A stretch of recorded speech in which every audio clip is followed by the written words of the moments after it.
Hello, very good morning. मेरा नाम राखी है और आज हम स्टार्ट करने जा रहे हैं part number 12 of the chapter chemical bonding and molecular structure, रासायनिक आबंधन तथा आणविक संरचना। आज पार्ट नंबर 12 में हमारा टॉपिक है valence shell electron pair repulsion theory, VSEPR theory. Valence V, shell S, electron E, pair P, repulsion R, VSEPR theory. इसे pronounce किया जाता है वेस्पर थ्योरी, VESPR से प्रोनाउंस किया जाता है, जबकि इसका ओरिजिनल जो शॉर्ट फॉर्म है वो VSEPR है, जबकि हम प्रोनाउंस करते हैं VESPR क्योंकि हमारे लिए इसका प्रोनाउंसिएशन करना कन्वीनियंट है VESPR से, इसलिए हम वेस्पर थ्योरी बोलते हैं, जबकि लिखा जाता है ये VSEPR, वेस्पर थ्योरी। इस थ्योरी को केमिस्ट्री का फंडामेंटल कंसेप्ट कहा जाता है क्योंकि ये मॉलिक्यूल के 3D स्ट्रक्चर को प्रिडिक्ट करती है। सबसे पहले दो वैज्ञानिक आए, सिडविक और पाउल, जिन्होंने 1940 में इस थ्योरी को बताया। उसके बाद इस थ्योरी में और एडिशंस किए गए और बाद में नाइहोम और गिलेस्पी ने 1957 में इस थ्योरी को पूर्ण रूप से बताया। इस थ्योरी के कुछ पोस्टुलेट्स हैं जो हम आज करेंगे। साथ ही साथ हम देखेंगे कि इस थ्योरी का बेसिक आइडिया क्या है, किस आइडिया के आधार पे ये मॉलिक्यूल के स्ट्रक्चर को 3D स्ट्रक्चर को प्रिडिक्ट कर रहा है।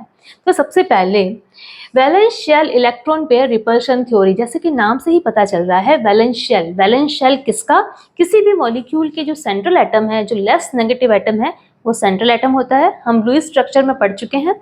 तो मॉलिक्यूल का जो सेंट्रल एटम है उसका जो वैलेंस शेल है उसकी बात की जा रही है। वैलेंस शेल इलेक्ट्रॉन, उस वैलेंस शेल में प्रेजेंट इलेक्ट्रॉन्स, इलेक्ट्रॉन पेयर वो बॉन्ड पेयर हो या लोन पेयर हो, तो बॉन्ड पेयर या लोन पेयर इलेक्ट्रॉन्स, उनमें रिपल्शन हो रहा है। उनमें रिपल्शन क्यों हो रहा है? क्योंकि इलेक्ट्रॉन्स नेगेटिव क्लाउड्स के बने हैं और नेगेटिव चार्ज के क्लाउड्स एक दूसरे से टकराएंगे या एक दूसरे के पास आएंगे तो उनमें रिपल्शन होगा। अगर ये रिपल्शन होगा तो मॉलिक्यूल में ये इलेक्ट्रॉन क्लाउड, ये इलेक्ट्रॉन्स, ये इलेक्ट्रॉन पेयर्स कहें कि लोन पेयर या बॉन्ड पेयर, अपने आप को इस तरीके से अरेंज करते हैं कि इनमें रिपल्शन मिनिमम हो, डिस्टेंस मैक्सिमम हो और स्टेबिलिटी मैक्सिमम हो और एनर्जी मिनिमम हो। इस तरीके से मॉलिक्यूल स्टेबल हो जाएगा और स्टेबल मॉलिक्यूल ही उस मॉलिक्यूल का स्ट्रक्चर शो करेगा। तो इस बेसिस पे ये थ्योरी काम करती है। तो इसके कुछ पोस्टुलेट्स हैं, वो देख लेते हैं। सबसे पहला पोस्टुलेट है शेप ऑफ मॉलिक्यूल। किसी भी मॉलिक्यूल का जो सेंट्रल एटम है, सेंट्रल एटम का जो वैलेंस शेल है, वैलेंस शेल कौन सा है? आउटरमोस्ट शेल वैलेंस शेल है। उसमें प्रेजेंट इलेक्ट्रॉन पेयर्स दो तरीके के हैं, या तो वो लोन पेयर है या बॉन्ड पेयर है। इन लोन पेयर या बॉन्ड पेयर में क्या होता है? रिपल्शन होता है। Repulsion due to negative charge, दोनों ही नेगेटिव चार्ज के हैं इलेक्ट्रॉन पेयर्स, तो दोनों में रिपल्शन होता है और ये रिपल्शन के कारण इलेक्ट्रॉन्स अपने आप को अरेंज करते हैं, इस तरीके से अरेंज करते हैं कि उनमें मिनिमम रिपल्शन हो, मैक्सिमम डिस्टेंस हो, मैक्सिमम स्टेबिलिटी हो और साथ ही साथ मिनिमम एनर्जी हो। तो इस तरीके से मॉलिक्यूल स्टेबल होगा और उसका शेप अच्छे से बनेगा। नेक्स्ट पॉइंट आता है valence shell is considered as a sphere. गोलाकार आकृति के रूप में वैलेंस शेल आउटरमोस्ट शेल को माना गया है और इलेक्ट्रॉन्स इस स्फेरिकल सरफेस के ऊपर अरेंज रहते हैं। 3 डायमेंशनल शेप हम मॉलिक्यूल की प्रिडिक्ट कर रहे हैं, इसलिए इस वैलेंस शेल को स्फीयर माना गया है, गोलाकार आकृति मानी गई है। 2 डायमेंशनल ना मान के 3 डायमेंशनल रखा गया है इसे। हम इसमें केवल वैलेंस शेल की बात कर रहे हैं। वैलेंस शेल के साथ साथ में अगर हम देखा जाए तो किसी s ऑर्बिटल या p ऑर्बिटल्स की बात नहीं कर रहे हैं। इस थ्योरी में केवल वैलेंस शेल की ही बात की गई है। उसमें present s orbital, p orbital, d orbital, इनके शेप के बारे में कोई भी बात नहीं की गई है। नेक्स्ट पॉइंट आता है a multiple bond is treated as a single super pair. जब बॉन्ड की बात करें तो मॉलिक्यूल्स क्या करते हैं? सिंगल बॉन्ड बनाते हैं अपना ऑक्टेट कंप्लीट करने के लिए। अगर ऑक्टेट कंप्लीट करना हो उन्हें, सिंगल बॉन्ड से नहीं हो रहा है, तो डबल बॉन्ड बनाएंगे तो वो और सुपर पेयर होगा। ट्रिपल बॉन्ड बनाएंगे तो और सुपर पेयर होगा। तो जैसे जैसे मल्टीपल बॉन्ड होगा तो उसे सुपर पेयर से ट्रीटेड किया जाएगा। इसका 5th पॉइंट है if a molecule has several resonating structures the VSEPR model is applicable to each structure. ये वेस्पर मॉडल जो है, वेस्पर थ्योरी जो है, वो रेजोनेटिंग स्ट्रक्चर्स जो हैं उन सभी स्ट्रक्चर्स पे लागू होती है। नेक्स्ट पॉइंट है लोन पेयर ऑक्यूपाइज मोर स्पेस। लोन पेयर कौन से हैं? वो पेयर्स हैं, वो इलेक्ट्रॉन पेयर्स हैं जो कि बॉन्डिंग में पार्टिसिपेशन नहीं कर रहे हैं। ये occupy more space, lone pair occupy more space than bond pair. जो कि बॉन्डिंग में पार्टिसिपेशन कर रहे हैं इलेक्ट्रॉन्स, उनसे अधिक स्पेस ऑक्यूपाई कर रहे हैं लोन पेयर, और इस वजह से ये क्लोजर टू सेंट्रल एटम होते हैं। मॉलिक्यूल का जो सेंट्रल एटम है उसके अधिक क्लोजर हो जाते हैं, ज़्यादा पास में आ जाते हैं। जब ये ज़्यादा पास में आ जाएंगे इलेक्ट्रॉन क्लाउड्स, अगर सेंट्रल एटम के ज़्यादा पास में आ जाएगा तो रिपल्शन भी मैक्सिमम होगा। तो इस वजह से लोन पेयर में जो रिपल्शन है वो मैक्सिमम होता है, लोन पेयर और बॉन्ड पेयर में रिपल्शन उससे कम होता है, और सबसे कम रिपल्शन बॉन्ड पेयर में होता है। इसके हम कुछ एग्जाम्पल्स करेंगे तो आपको ये जो पोस्टुलेट्स है वो और अच्छे से समझ में आ जाएंगे। तो करते हैं इसके कुछ एग्जाम्पल्स।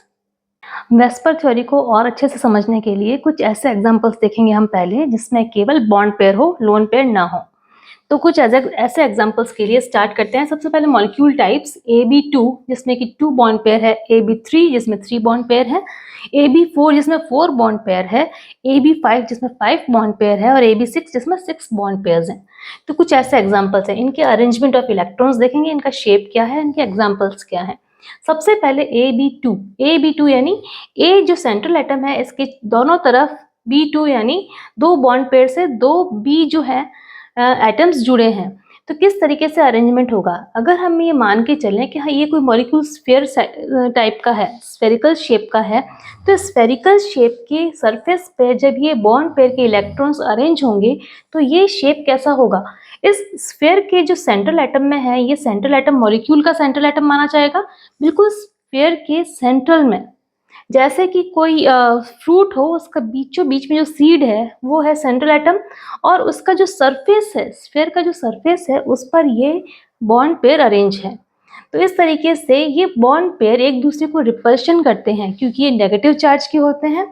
और वेस्पर थ्योरी बताती है कि जब ये इलेक्ट्रॉन चार्ज एक दूसरे को रिपल्शन करते हैं तो इस तरीके से एक दूसरे को अरेंज करते हैं कि इनमें मैक्सिमम डिस्टेंस हो, मिनिमम रिपल्शन हो। तो मैक्सिमम डिस्टेंस के लिए क्या होगा, अगर ये 2 बॉन्ड पेयर है तो ये मैक्सिमम कितना डिस्टेंस होगा इन दोनों के बीच में, मैक्सिमम 180 डिग्री का डिस्टेंस अरेंज होगा, जिससे इनमें मिनिमम रिपल्शन होगा और मैक्सिमम डिस्टेंस के साथ में मैक्सिमम स्टेबिलिटी होगी। तो इस तरीके से इसकी जो शेप है वो कैसी आ रही है, लीनियर शेप आ रही है। इसके एग्जांपल्स देखे हैं BeCl2 और HgCl2। BeCl2 फॉर एग्जांपल देखा, BeCl2, Be beryllium central atom है जिसके दोनों तरफ बॉन्ड पेयर के साथ Cl एटम्स जुड़े हैं। तो ये Cl एटम के साथ में 2 बॉन्ड पेयर जुड़े हैं, और साथ में ही इनके बीच का जो एंगल है वो 180 डिग्री है। और ये एग्जांपल है AB2 टाइप का, जिसमें कि A सेंट्रल एटम है, AB2 2 बॉन्ड पेयर है। सेकेंड एग्जांपल आता है AB3। AB3 टाइप के मॉलिक्यूल में A सेंट्रल एटम है जिसका आउटर मोस्ट शेल, अगर हम मान के चले कि स्फीयर के सरफेस पर है ये, तो आउटर मोस्ट शेल को स्फीयर मान के चल रहे हैं, और इसका जो सेंट्रल एटम है 3 बॉन्ड पेयर से जुड़ा है B3 से। A सेंट्रल एटम और 3 बॉन्ड पेयर से B से जुड़ रहा है। इस तीनों का अरेंजमेंट इस तरीके से हो ताकि इन इलेक्ट्रॉन्स में मैक्सिमम डिस्टेंस हो और मिनिमम रिपल्शन हो अकॉर्डिंग टू वेस्पर थ्योरी। तो इन तीनों का जो अरेंजमेंट है वो होता है 120 डिग्री से। 120 डिग्री से ये एक दूसरे से अलग रहते हैं और इसके साथ मिनिमम रिपल्शन और मैक्सिमम स्टेबिलिटी रहती है। ये होता है ट्राइगोनल प्लेनर। ट्राइगोनल प्लेनर का शेप है ये। अगर इसको हम स्फीयर को मान के चलें तो जैसे कि ये आउटर मोस्ट शेल है, सेंट्रल एटम का ए का जो आउटर मोस्ट शेल है उसी के ऊपर ये इलेक्ट्रॉन पेयर्स अरेंज हैं, और ये शेप है 3 dimensional shape according to VSEPR theory. इसका एग्जांपल है BF3 AlF3। BF3 for example अगर हम BF3 को देखें, B सेंट्रल एटम है और ये जो है F जो है फ्लोरीन इससे 120 डिग्री के साथ में अरेंज हो रहा है, ये 120 डिग्री के साथ में। और अगर इसको हम मान के चलें कि ये कोई स्फेरिकल शेप का है, ये स्फेरिकल शेप के ऊपर 3 डायमेंशनल पोजीशन के ऊपर है ये BF3 मॉलिक्यूल। इसमें तीनों क्लोरीन एटम्स हैं, BF3। इसका शेप है ट्रायगोनल प्लेनर। नेक्स्ट है molecule type AB4। AB4 molecule type में A सेंट्रल एटम है जो कि 4 बॉन्ड पेयर्स बना रहा है। 4 बॉन्ड पेयर्स में से 3 बॉन्ड पेयर्स इक्वेटोरियल पोजीशन पे है, लेकिन चौथा बॉन्ड पेयर जो है इसके साथ में एक्सियल पोजीशन बना रहा है। समझ सकते हैं इस चीज को। तो इस वजह से इसमें जो बॉन्ड एंगल है ये 120 से रिड्यूस हो जाएगा, 109.5 डिग्री हो जाएगा, और इक्वेटोरियल पोजीशन के साथ में जो 90 डिग्री का एंगल बनाएगा वो बढ़कर 109.5 डिग्री हो जाएगा प्रत्येक एंगल के साथ में। किस तरीके से होगा? इस तरीके से इनका शेप हो जाएगा टेट्राहेड्रल शेप। जैसे फॉर एग्जांपल CH4, अगर हम मीथेन की बात करें या CCl4 की बात करें या फिर अमोनियम आयन की बात करें, तो इनमें किस तरीके का शेप होता है? सबसे पहले अगर देखें हम CH4 मॉलिक्यूल को, CH4 मॉलिक्यूल में अगर कार्बन सेंट्रल एटम है, कार्बन सेंट्रल एटम है, साथ में ही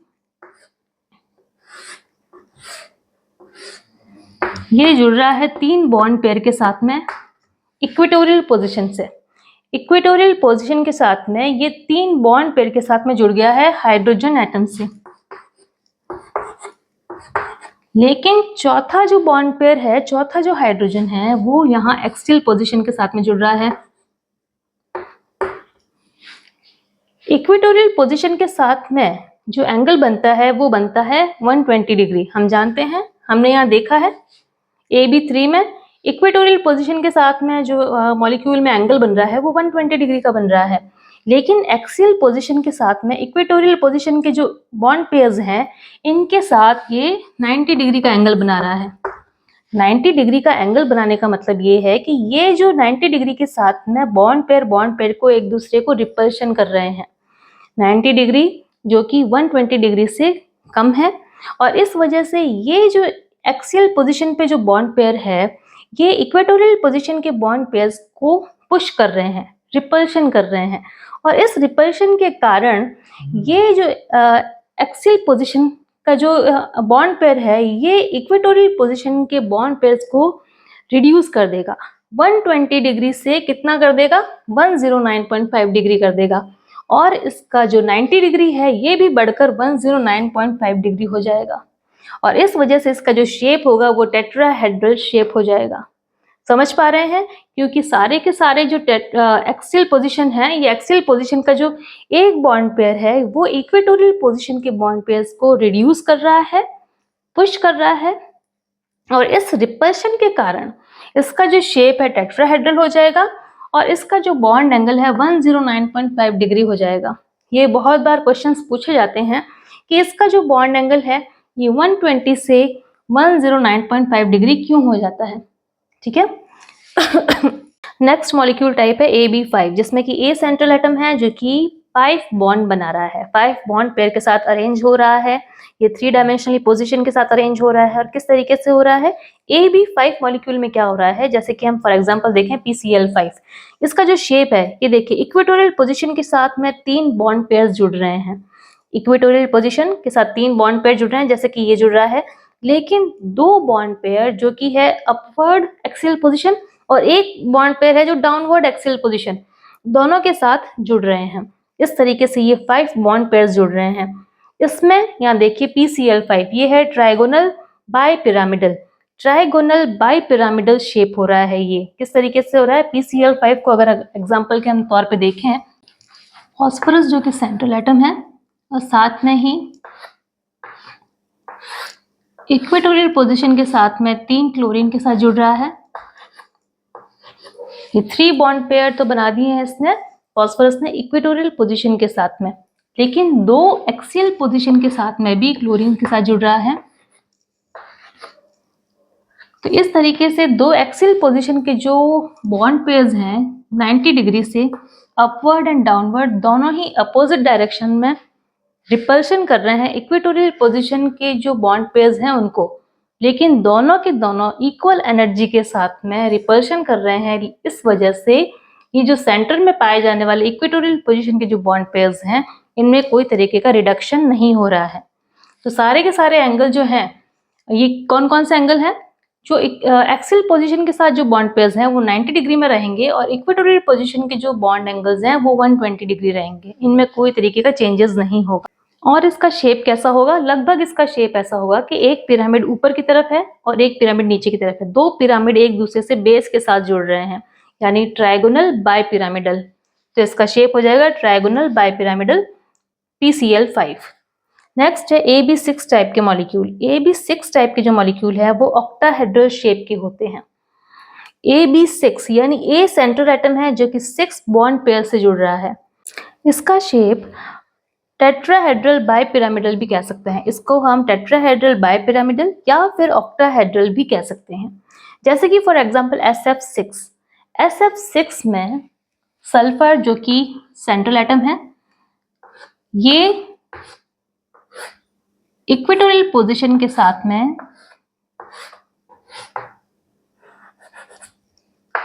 4 फ्लोरीन से जुड़ रहा है। 4 बॉन्ड इक्वेटोरियल पोजीशन पे बनाए हैं। सल्फर ने 4 बॉन्ड इक्वेटोरियल पोजीशन के साथ में फ्लोरीन से बनाए हैं। ये है इसका टेट्राहेड्रल शेप। और टेट्राहेड्रल बाइपिरामिडल यानी दो जो हैं एक्सियल पोजीशन पे भी बॉन्ड पेयर है। दो एक्सियल पोजीशन के साथ भी फ्लोरीन एटम से जुड़ रहा है ये। तो इस तरीके से ये जो शेप है इसका, ये हम कह सकते हैं ऑक्टाहेड्रल शेप।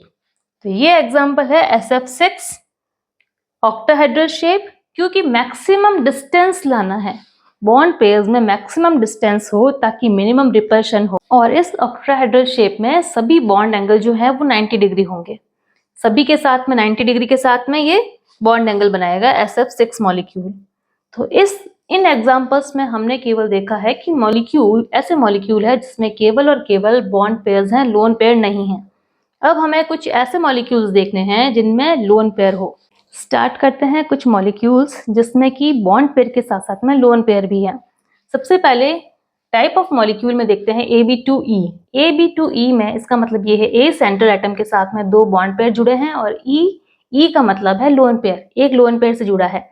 हमने देखा कि जब A central atom 2 bond pair से जुड़ता है तो 180 डिग्री का एंगल बनता है। लेकिन यहाँ पर क्या हो रहा है, ये जो लोन पेयर है, ये लोन पेयर दोनों बॉन्ड पेयर को रिपल्शन कर रहा है। इसका हाई रिपल्शन के कारण में इसका जो स्ट्रक्चर है वो बेंड स्ट्रक्चर हो रहा है। जैसे कि फॉर एग्जांपल SO2 का एग्जांपल, यहाँ पे SO2 का पिक्चर शो हो रहा है आपके सामने। इसमें SO2 इस मॉलिक्यूल में सल्फर जो है 2 ऑक्सीजन के एटम के साथ जुड़ रहा है और इसका जो एंगल है ये रिड्यूस हो रहा है 180 डिग्री से 119.5 डिग्री रिड्यूस हो रहा है। क्यों रिड्यूस हो रहा है? क्योंकि due to lone pair.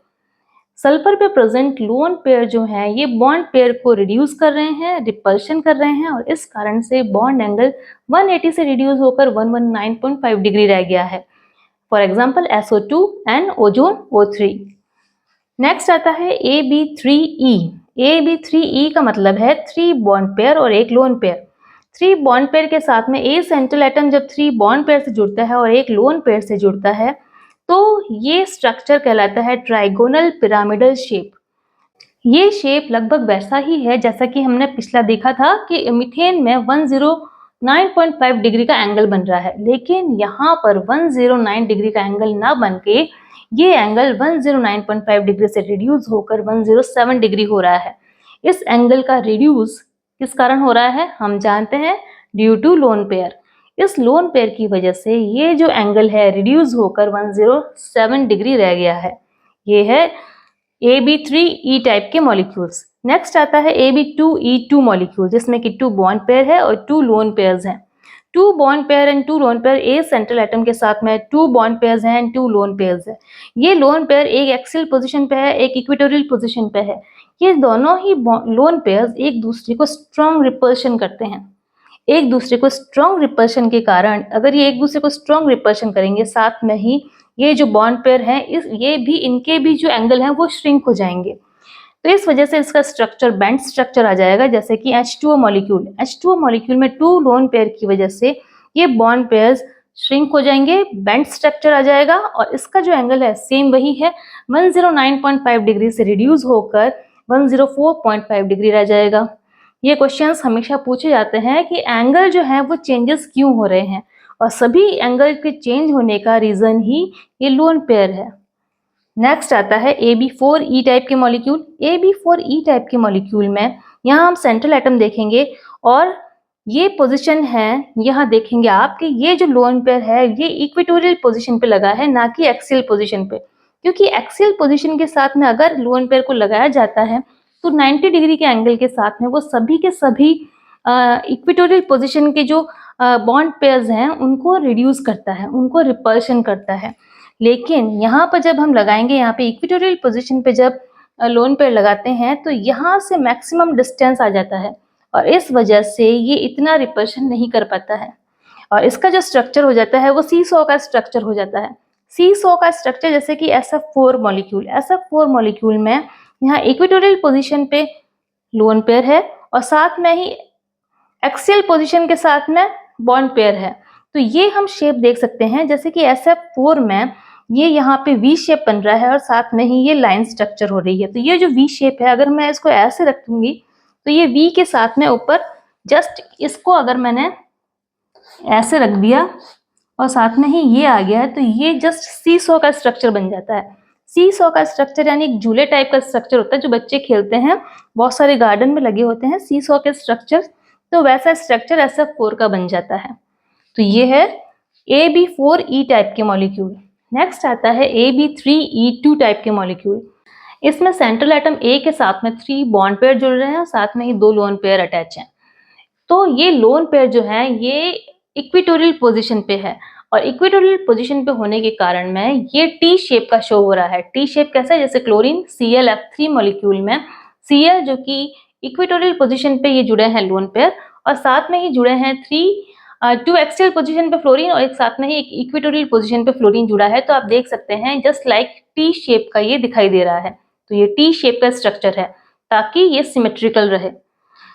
AB5E type का मॉलिक्यूल, AB5E यानी 5 जो है बॉन्ड पेयर है और एक लोन पेयर है। 5 बॉन्ड पेयर के साथ में एक सेंट्रल एटम जुड़ा है और साथ में ही एक इक्वेटोरियल पोजीशन के ऊपर लोन पेयर जुड़ा है। लोन पेयर इसमें एक सिंगल है और इक्वेटोरियल पोजीशन इसलिए ली है क्योंकि ये सिमेट्रिकल रहे ताकि इक्वली प्रेशराइज हो सारे के सारे बॉन्ड, है ना, कोई भी कम या अधिक ना हो। तो इक्वल प्रेशराइज होगा, जब इक्वली प्रेशराइज होगा तो ये जो स्क्वायर है हम देख सकते हैं ये एक स्क्वायर शेप है ना। तो ये स्क्वायर शेप है और एक तरफ से जब प्रेशर आएगा तो ये पिरामिडल शेप हो जाएगा। जब एक्सियल पोजीशन से जब प्रेशर आएगा स्क्वायर के ऊपर तो ये पिरामिडल शेप भी हो जाएगा। तो BrF5 जो मॉलिक्यूल है उसमें स्क्वायर पिरामिडल शेप आता है। ये है AB5E टाइप के मॉलिक्यूल जो कि शेप देते हैं स्क्वायर पिरामिडल टाइप की।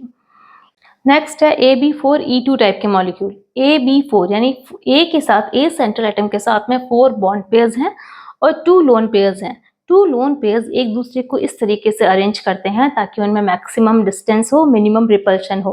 तो इस तरीके से दोनों ही एक्सियल पोजीशन पे ये लोन पेयर अरेंज हो जाते हैं और इसी के साथ ये शेप बनता है ऑक्टाहेड्रल शेप। ऑक्टाहेड्रल शेप बिल्कुल ज़ीनॉन टेट्राफ्लोराइड का ऑक्टाहेड्रल शेप बनता है ताकि मैक्सिमम डिस्टेंस के साथ लोन पेयर हो, ताकि इक्वली रिपल्शन हो और इनके जो बॉन्ड्स पे, जो इक्वेटोरियल पोजीशन पे जो बॉन्ड एंगल्स हैं उनमें कोई तरीके का चेंजेस ना हो। तो ये लास्ट एंड फाइनल एग्जांपल देखा है हमने ऑक्टाहेड्रल का, ज़ीनॉन टेट्राफ्लोराइड का।